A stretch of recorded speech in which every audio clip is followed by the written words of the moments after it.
عليكم ورحمة الله وبركاته.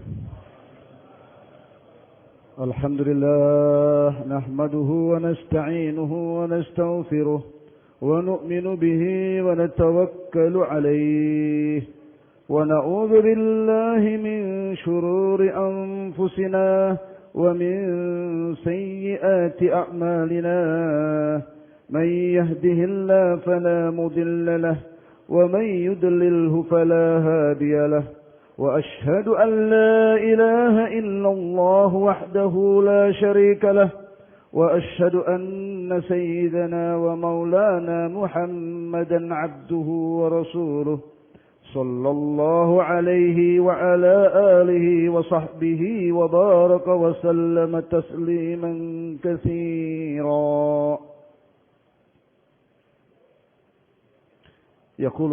يقول الله سبحانه وتعالى بعد أعوذ بالله من الشيطان الرجيم من جاهد فإنما يجاهد لنفسه والله غني عن العالمين. Hadirin yang dimuliakan Allah Subhanahu wa taala. Umat ini wujudnya adalah karena pengorbanan. Jadi pengorbanan itu adalah sifat semula jadi pada umat ini. Umat ini lengket dengan pengorbanan. Dan umat ini didoakan oleh Nabi Ibrahim setelah Nabi Ibrahim menyempurnakan pengorbanan.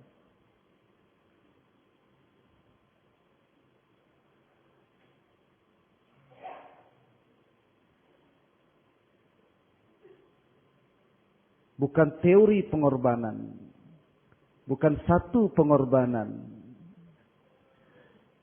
Ek kurbani dena, ek kurbani dete rehna, musalsal rehna. Ada satu pengorbanan, ada pengorbanan yang berterusan. Ada satu model pengorbanan, ada semua sisi dikorbankan. Wa idzi btala Ibrahim bikalimatin fa'atammahunna. Tatkala berbagai macam model pengorbanan itu diberikan kepada Nabi Ibrahim. Nabi Ibrahim telah menerima semua takazah tadi dengan segala pengorbanannya. Fa'atammahun, disempurnakan semua takazah pengorbanan tadi. Qala inni ja'iluka linnasi imama. Baru Allah berikan laqab, gelar, kamu layak jadi imam kepada semua manusia.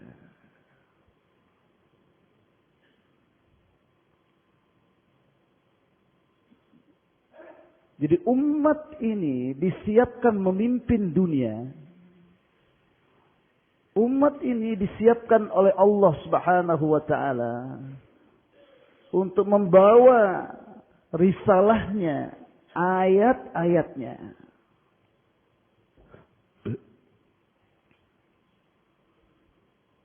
Itu dimulai dari pengorbanan keluarga Nabi Ibrahim. Oleh itu, millah Ibrahim, Nabi kita disuruh mengikutinya. Apa beda millah dengan din? Millah ini adalah perjuangan untuk membawa din dalam kehidupan umat. Maka millah Ibrahim, dua asasnya, tauhid dan kurbani, tadhiyah. Tauhid dan tadhiyah.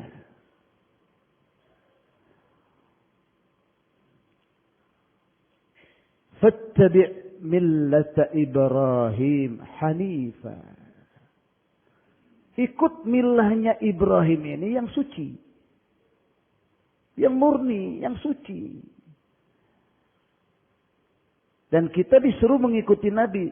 Ittabi hadzan nabiyil ummi. Dan Nabi disuruh mengikuti milahnya Ibrahim.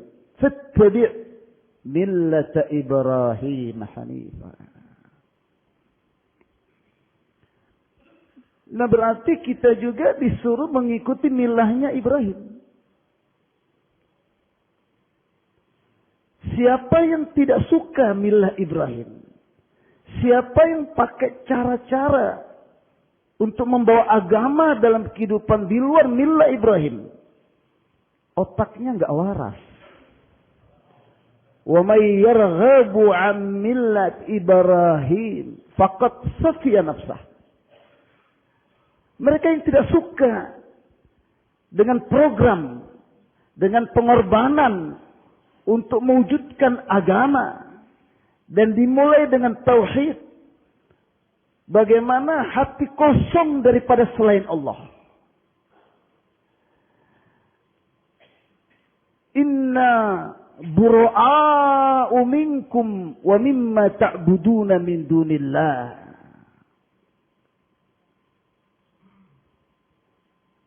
Kami berlepas diri dari kalian. Dan apapun yang kalian sandarkan urusan kalian kepada selain Allah. Berlepas diri. Hati kosong daripada harapan-harapan kepada selain Allah. Dan tanpa itu, agama tidak akan wujud. Dan mengeluarkan sandaran-sandaran harapan kepada selain Allah akan mewujudkan ketaatan yang murni. Li'annal imtithal al-awamir ala hasabi azamatil amir. Karena orang akan taat kepada perintah kalau dia tahu kebesaran di balik perintah itu. Siapa yang memerintahkan saya?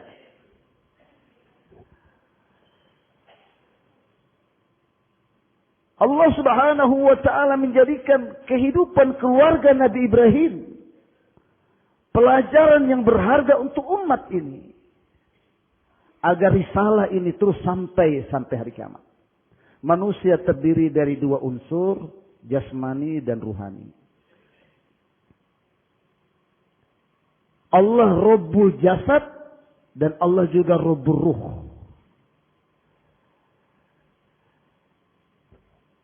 Untuk memelihara jasad, Allah Subhanahu wa ta'ala menata alam ini. Sirkus kehidupan alam ini dibentangkan oleh Allah Subhanahu wa ta'ala. Wasyamsu tajri li mustaqarril laha. Wa anzalna minas sama'i ma'a. Farsalna riha. Matahari terbit. Hujan diturunkan. Angin ditiup. Musim silih berganti. Musim dingin yang membawa efek tidak baik kepada buah ditutupi dengan musim panas. Musim kemarau efeknya ditutupi dengan musim semi. Sehingga buah yang menjadi asbab menu jasad matang untuk dinikmati oleh manusia. Sehingga perkembangbiakan jasad manusia terus berjalan sampai hari kiamat. Ekosistem ini berlaku sampai hari kiamat. Tidak pernah terhenti. Sedangkan ruh, karena bersumber dari Allah, bukan dari alam. Tentu makanannya bukan dari alam. Ruh perlu makanan, seperti jasad perlu makanan. Ruh perlu minum seperti jasad memerlukan minuman. Ruh memerlukan obat dari penyakitnya seperti jasad memerlukan obat dari penyakitnya. Tapi masalahnya Jasad dari alam Allah ciptakan, sedangkan ruh langsung dari Allah. Nah, bagaimana ruh ini tersuplai makanannya? Allah utus nabi-nabi dan rasul. Makanan ruh, dakwah iman, muzakarah imaniyat, mugibat, ta'lim fadail, qala Allah, qala Rasulullah, yatul alaihim ayatihi wa yu'allimul kitab wal hikmah wa yuzakkihim. Ini makanan ruh.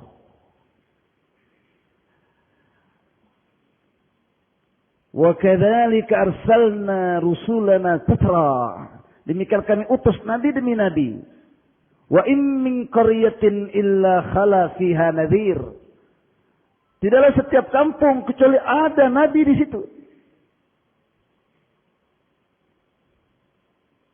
Tetapi kenapa pintu kenabian ditutup?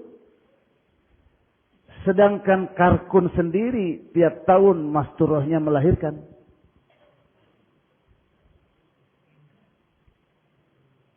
Kehidupan manusia tidak ditutup kecuali hari kiamat. Kenapa Nabi ditutup dengan diutusnya Nabi kita sebagai Nabi yang terakhir? Siapa yang bertanggung jawab mengirim, memasok, mendistribusi menu-menu ruhani untuk kekalnya nizam ruhani dalam kehidupan manusia yang merupakan asal maksud manusia diantar oleh Allah ke dunia ini? Siapa yang bertanggung jawab? Nabi sudah tidak ada.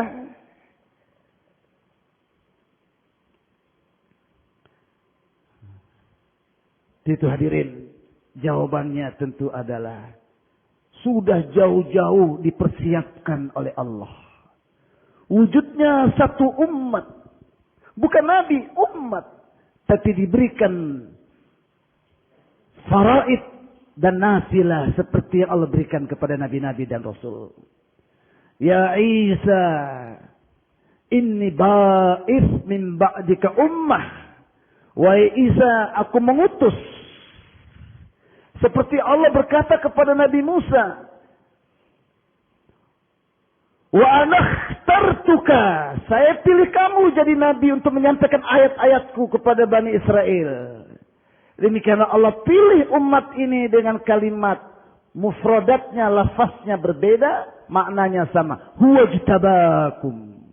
Huwa jtabakum. Dia Allah memilih kamu untuk meneruskan kerja kenabian ini. Kita ini pilihan Allah.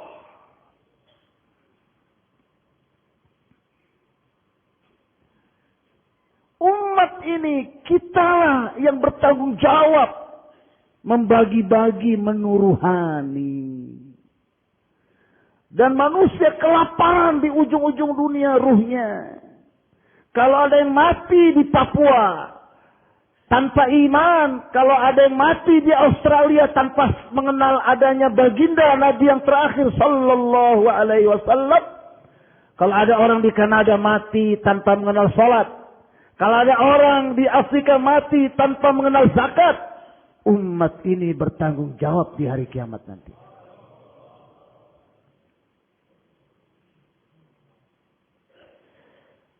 Untuk itu ayat menurut Mufti Zainal Abidin yang paling memberatkan Nabi adalah ayat ini.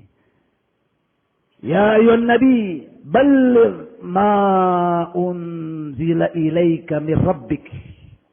Fa in lam taf'al fama ballaghta risalatah. Wallahu ya'simuka minan nas. Wahai Nabi, tabligkanlah, sampaikanlah ayat-ayat yang diturunkan kepadamu kepada semua manusia. Maulana Yusuf Rahmatul mengatakan, al-ayat al-muta'alliqa bil uyun la budda an tasil ila jami' uyunin nas. Ayat-ayat yang berhubungan dengan mata, kullil mu'minina yaghuddu min absarihim, harus sampai kepada semua mata-mata manusia di dunia ini. Ayat yang berhubungan dengan pembagian harta, mengambil harta, mencari harta dan menyalurkan harta harus sampai kepada semua orang yang memiliki harta. Ayat yang berhubungan dengan keluarga, ayat yang berhubungan dengan muamalat, muasyarat. Ayat yang berhubungan dengan mulut, ayat yang berhubungan dengan telinga, ayat yang berhubungan dengan hati. Harus sampai ke semua anggota tubuh manusia ini. Waktu singkat. Untuk itu Nabi digelar oleh Allah sirajam munira. Inna arsalnaka syahidan wa mubashshira wa nadhira wa da'iyan ila Allah bi'idnihi wa sirajam munira. Mana yang lebih terang cahayanya, matahari atau pelita? Matahari. Kenapa Allah permisalkan Nabi itu pelita bukan matahari? Karena matahari tidak pernah memberikan cahaya kepada matahari yang lain. Tapi pelita yang bercahaya. Sudah berapa banyak pelita-pelita yang mati. Bercahaya sumbunya. Tatkala disentuh oleh pelita yang punya api ini. Dakwah Rasulullah bukan dakwah kepada iman dan amal tok. Sekedar. Tapi dakwah Sayyidul Anbiya alaihi salatu wassalam. Iqamatil ummah. Ala juhdi da'watul Anbiya alaihi salatu wassalam. Tapi perjuangan baginda sallallahu alaihi wasallam. Menegakkan umat pengganti nabi-nabi. Sayang seribu sayang. Kita tidak menghargai pilihan Allah ini. Dai Wahab dalam salah satu mahfuzatnya yang disampaikan oleh Maulana Fahim. Beliau mengatakan, kerja yang kita tinggalkan untuk kita keluar di jalan Allah Subhanahu wa taala, sayang sekali tatkala kita keluar di jalan Allah, kita masih merasa diri kita pedagang. Jadi pedagang yang sedang keluar, petani yang sedang keluar, pegawai yang sedang keluar, enggak malu-malu. Karena memang merasa pegawai. Ngatur kantor waktu huruf 3 hari. Keluar masih merasa suami dari satu orang istri. Jadi enggak malu-malu. Nelpon istri waktu keluar 40 hari. Kata Dai Wahab itu namanya pengkhianat. Waktu nisab.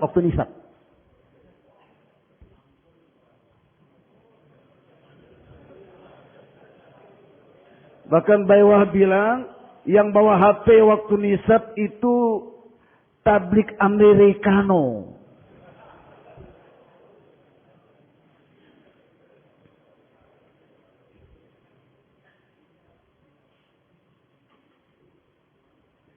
Hame itu cunah wahai bagi umat Musa. Kita ini dari sekian banyak umat yang Allah wujudkan, kita ini pilihan. Inni ba'is min ba'dika ba'is. Allah memakai lafaz ba'is. Nah, kalau Maulana Jamshid itu dalam bayang-bayangnya dia pakai syairnya. Bushra li hadhil ummah. Bushra li hadhil ummah. Maafkan suara saya teralaku. Ba'ithuha Allah. Bushra li hadhil ummah. Ba'ithuha Allah. Alangkah bahagianya umat ini.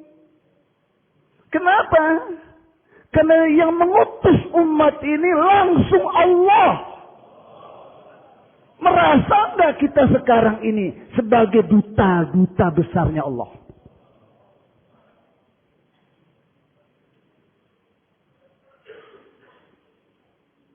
Jadi kata Dai Wahab, kerja di belakang yang kita tinggalin, Dan kita sekarang keluar di jalan Allah 3 hari 4 hari 4 bulan. Tapi hati dan pikiran kita masih di pekerjaan yang lama. Baru waktu itu pun baru 3 hari dari 30. Baru 40 hari dari 360. Terus dipotong lagi dengan telepon istri. Dipotong lagi dengan telepon barang sudah masuk di labobar itu.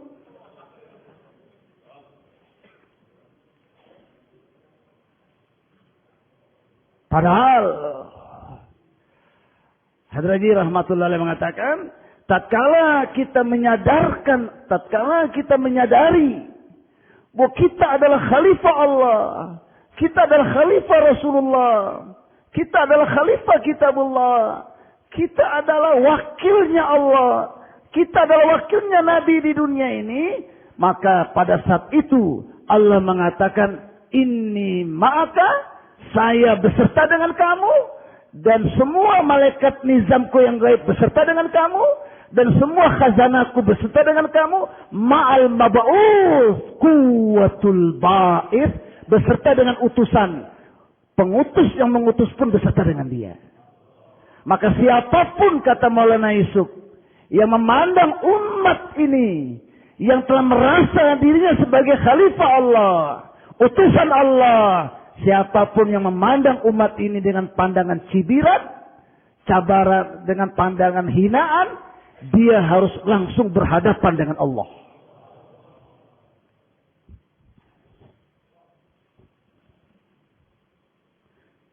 Nah, kenapa kita tatkala tinggalkan kantor, tinggalkan sawah, tinggalkan kebun, tinggalkan toko, tinggalkan pabrik, keluar 3 hari, 4 hari, 4 bulan, masih merasa diri sebagai pedagang, petani, pegawai. Dan hati pikiran kita masih di belakang. Berapa sih nilainya tokomu? Berapa sih nilainya jabatanmu? Padahal sesaat di jalan Allah, lagatwatun aw rahatun fi sabilillah khairum minad dunya wa ma fiha. Kalau sesaat itu apa? Pegang puting susu onta. Beberapa saat keluar, sebentar. Begitulah sebentar itu di jalan Allah. Lebih baik dari dunia beserta isinya. Kata ulama pun lebih baik daripada semua benda di dunia dan isinya, dan lebih baik daripada semua amalan yang ada di dunia ini. Nah, bagaimana dibandingkan dengan toko kamu yang cuman kecuping kacang-kacang tadi?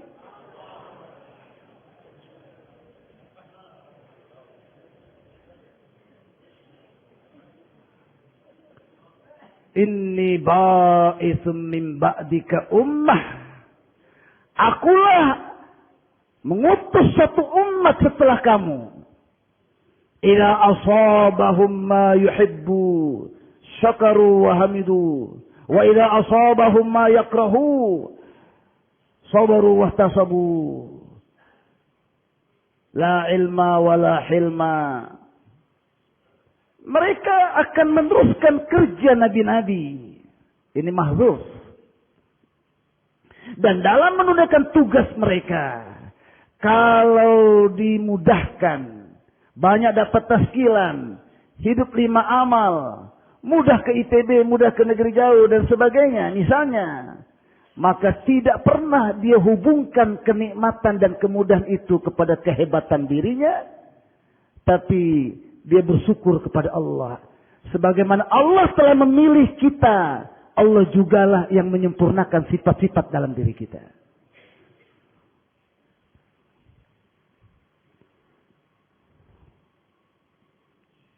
Tapi kalau sulit taskilan,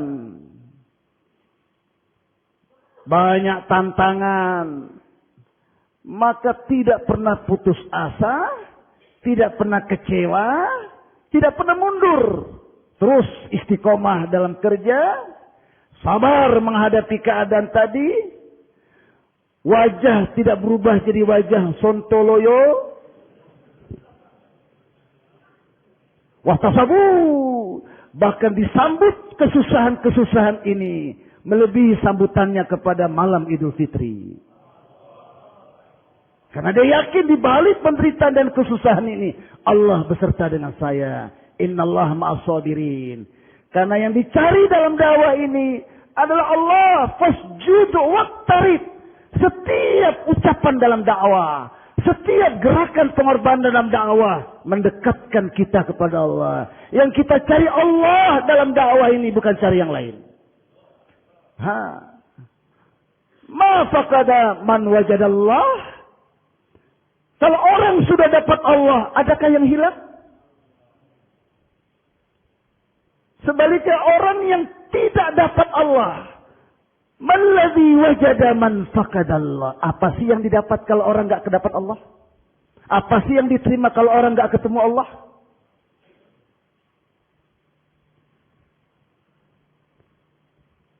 Padahal umat itu tidak ada ilmunya dan tidak ada sifat daya tahan kesabarannya. Berarti menggambarkan hadis ini umat secara umum. Memang ayat mengatakan kelompok yang dipilih oleh Allah, ada satu kelompok yang soleh. Tapi dua kelompok adalah kelompok-kelompok yang umum. Yang banyak berbuat dosa. Dan yang kedua, kadang berbuat dosa, kadang berbuat ketaatan. Ya. Begitu Allah katakan, la ilma wa la hilma.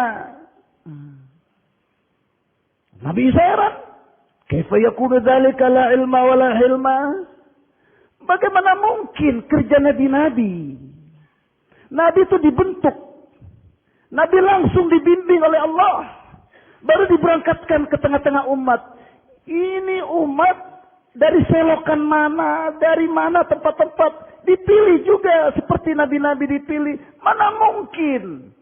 Jos Allah menjawab pertanyaan Nabi Isa. Utihim langsung. Saya yang kasih. Saya yang ajarkan ilmu pada mereka. Saya yang berikan ketahanan kepada mereka.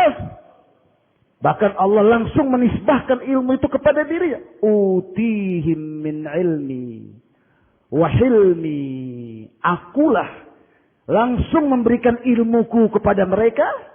Dan daya tahanku juga aku berikan kepada mereka. Hadirin yang dimuliakan Allah Subhanahu wa ta'ala. Untuk itu Allah persiapkan memang umat ini. Tatkala Rasulullah sallallahu alaihi wasallam dimi'rajkan, subhanalladzi asra bi'abdihi. Itu peristiwa setelah penderitaan yang Aisyah sendiri bertanya kepada Nabi, di mana penderitaan dalam dakwah yang kau dapat ya Rasulullah setelah Uhud? Kata Rasulullah, Taif. Jadi peristiwa Taif tidaklah fisik yang susah melebihi fisik yang terkena waktu Uhud. Walaupun darah keluar. Tapi hadirin, di Taif penderitaan ruh, penderitaan batin, penderitaan perasaan. Itu pun dikorbankan. Baru Allah angkat derajat.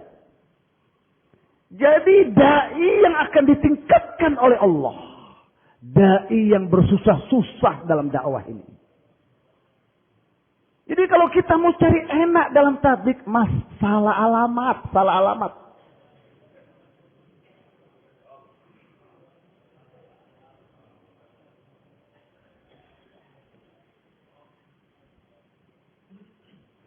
Tatkala Nabi dinaikkan, jumpa 124.000 nabi-nabi.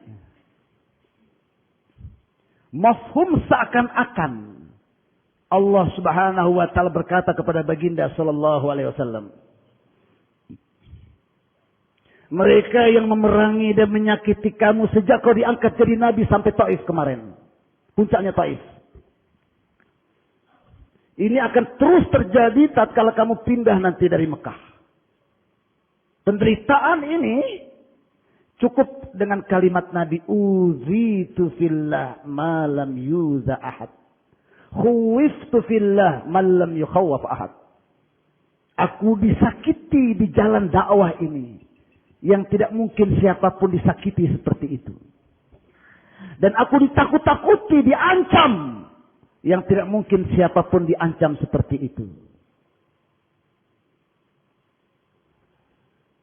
Nah, ini penyakit kita sekarang ini.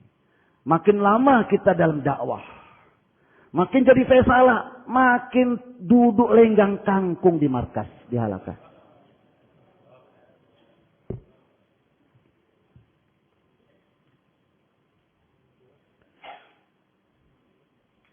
Dari sejak kau diutus jadi nabi sampai Taif ini. Dan akan terus berlangsung penderitaan ini. Jadi topik kehidupan nabi adalah penderitaan dan pengorbanan.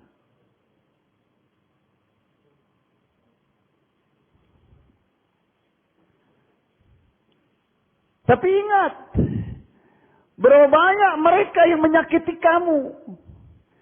Di belakang mereka terpendam potensi untuk meneruskan kerja kamu.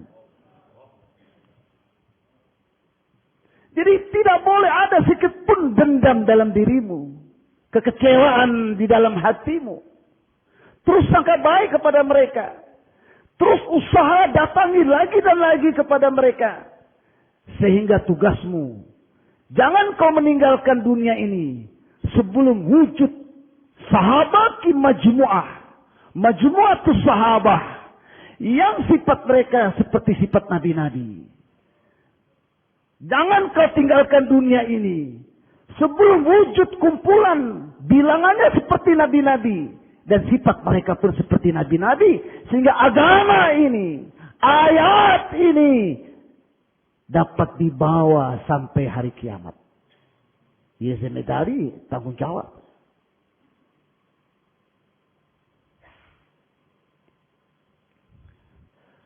Untuk itu dalam Taif itu diambil kesimpulan oleh ulama. Asbab hidayah adalah perjalanan dakwah Nabi di Taif. Ini pelajaran untuk dai sampai hari kiamat. Kalau kita buat seperti Nabi, Allah jadikan kita asbab hidayah. Pertama, daimul fikri mutawasilul ahzan. Fikir yang berterusan dan kesedihan yang berlanjut. Ya. Kata Maulana Yusuf rahimahullah, dakwah, definisi dakwah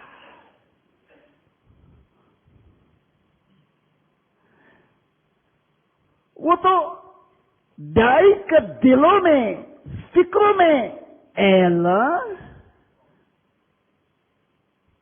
दावत वाले काम तेरे अमर है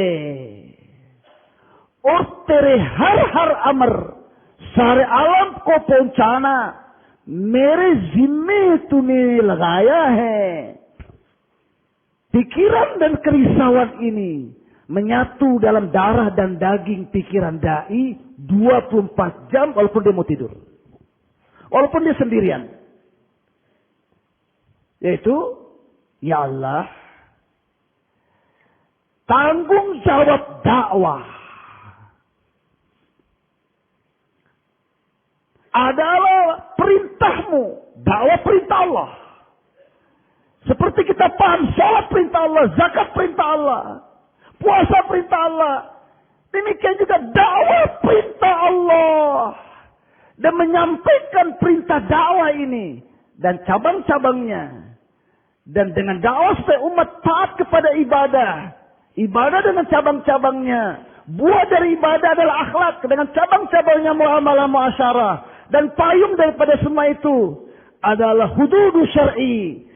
Ya Allah, menyampaikan ayat-ayatmu ke seluruh dunia. Semua lapisan masyarakat manusia di dunia adalah tanggung jawab yang kau perintahkan kepada aku. Dai, hati dan pikirannya menyatu dengan perasaan ini. Walaupun dia duduk sendirian, walaupun di atas kasur, pikiran dan hatinya menerawang di atas tanggung jawab itu. Balik ma unzila ilaika min rabbik. Sampaikan ayat ini yang kau dapat dari Allah. Apa kata Allah? Fa in lam taf'al, kalau gara-gara istri enggak setuju, kalau gara-gara anak lagi sakit, kalau gara-gara rumah sedang dibangun, kalau gara-gara enggak ada duit, enggak ada motor, kalau gara-gara hujan, kalau gara-gara ancaman-ancaman, kamu tidak sampaikan ayat ini, fama ballagta risalatah, berarti tanggung jawab yang diberikan kepada kamu, kamu sudah sia-siakan.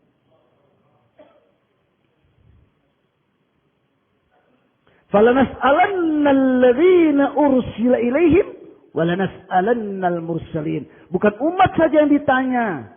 Sampai enggak Nabi kepada kamu? Alam ya'tikum nadir. Nabi pun ditanya. Dan kita pun penerus kerja Nabi ditanya. Kita dakwah enggak? Kita bergerak enggak? Kita tashkili enggak? Kita usuli enggak?